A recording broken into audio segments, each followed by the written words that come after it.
This is where the snowboarding and freestyle skiing events will happen. But after weeks of rain and very mild weather, there's too much brown showing and not nearly enough white. So officials decided to close Cypress Mountain earlier than they had planned to preserve what was left of the snow base and make more snow. But it's not even cold enough to do that. So as a last resort, they're going to cover the course with hay. It doesn't look as pretty because it gets kind of dirty and messy. Part of the problem is the El Nino weather pattern. It's looked more like spring than winter in Vancouver recently. Forecasters are calling on more mild weather. It's become a daily race to buy time, a heavy-duty assault by air and on the ground to stop Cypress Mountain from melting. The effort to rush snow to the Olympic venue continues. Athletes are being kept off the hill. The main thing is to protect the field of play. Freestyle skiers and snowboarders are being offered bus trips to Whistler to stay tuned up. Vanok won't say how much the extraordinary measures to make and preserve snow at Cypress are costing. It's only a warm-up for what's being billed as a mass protest against the Olympics. Really poor incomes, really crappy housing. No housing that's cheap enough for people to afford. With the Games now just 5 days away, dozens of protesters gathered in the downtown east side. Missing from the crowd, an American activist who wanted to take part. He arrived at YVR last night, but was questioned for several hours before being denied entry to Canada. Marcius was then put on a plane to Seattle. Last November, a U.S. activist broadcaster was held in question by Canadian border guards who allegedly demanded to know her views. They're under a lot of political pressure to make the demonstrations vanish. All travelers are admitted on a case-by-case basis and could be turned away for reasons including security.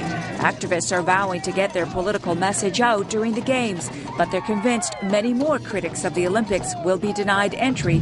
Well, the Olympics are being held, in days. So it's unlikely I'll be extradited during the Olympics because the potential protests, negative publicity, distractions, the government's invested fabulous amounts. It's terrible though with all that wallpaper, that flower wallpaper all over the front. It looks like cheap gift wrap, right? And apparently some highly esteemed artist from Asia painted it. But the art gallery itself is a handsome building. It looks way better than the huge, massive gift wrap type illustration they've got all over the art gallery. But so much of the Olympics doesn't make any sense. So they've obscured a really beautiful building with some really tacky paper and made it cheesy looking. Nonetheless, we'll still be having our 420 there this year, so it remains the protest venue of choice for most people in Vancouver.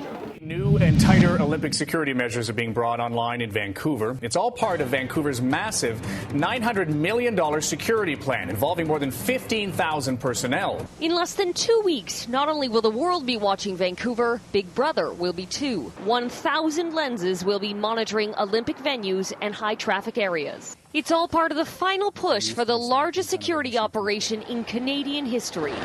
That includes extensive marine and air restrictions. In regular security operations, our goal is to set up the security perimeter, lock it down, and no one's allowed to come in. Getting into a venue will be much like getting through security at an airport. Whether or not the integrated security unit's plan is effective will be seen over the next month. And that's when the public will be watching them.